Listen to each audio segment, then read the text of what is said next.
friends, it's Mrs. Miller, and we're back for chapter 2 of The Missing Manatee. It was right there, I said.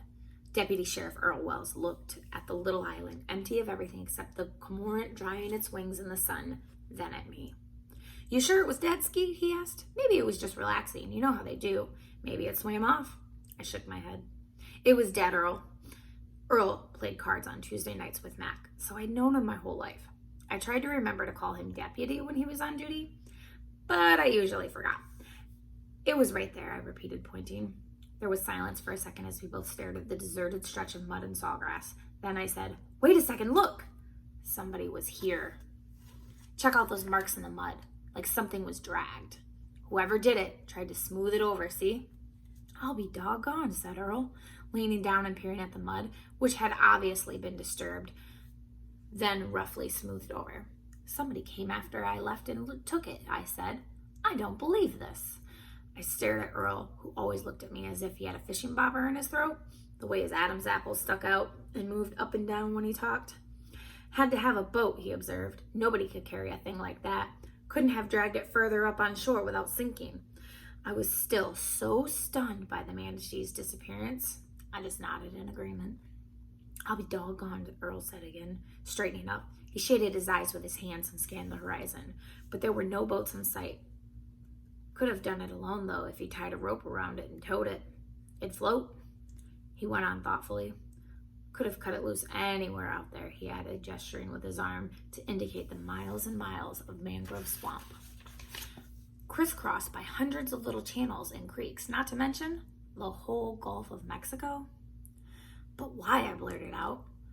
Why not just leave the body? Why go to the trouble of getting rid of it? I shivered as a possible answer occurred to me. The killer had been watching me when I discovered his dirty work, and he knew that if I went and reported it and the body was examined, there might be a clue that would reveal who he was. Earl swallowed and the fishing bobber bobbed.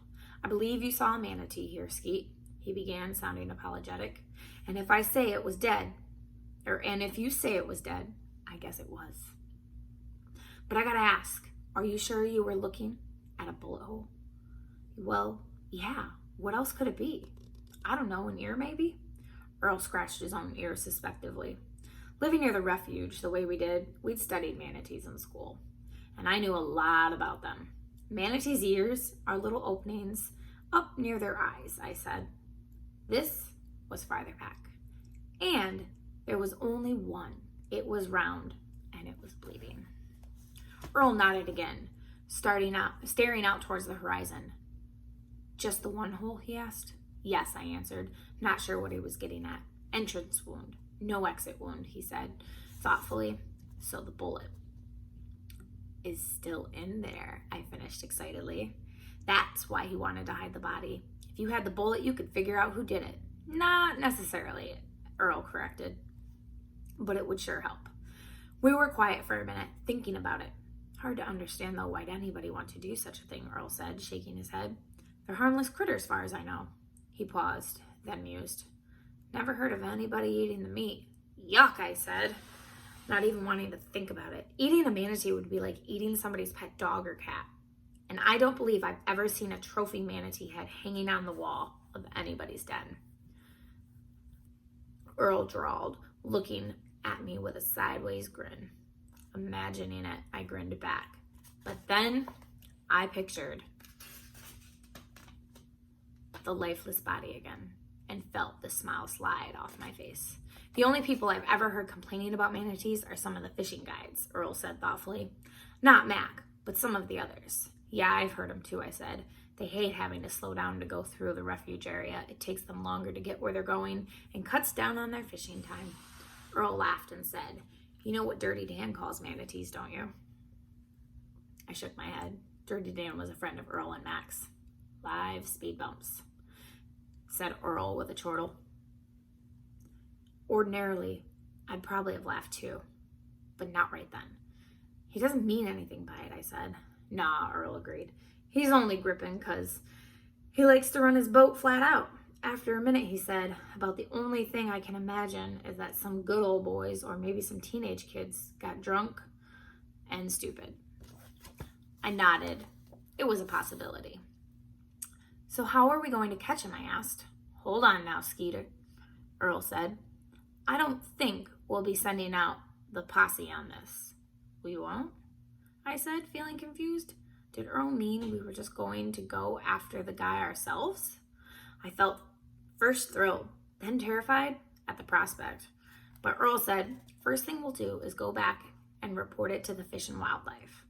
Ordinarily, they'd be the ones to investigate if somebody killed or even hurt a manatee. If we had the body, they'd probably send it to St. Pete for study. But, he shrugged, holding out his empty hands. But what? Without a body, there isn't much to investigate. They might even take the position that without a body, there's no proof that there was a crime. But there was a body, I protested. I know, Earl said soothingly.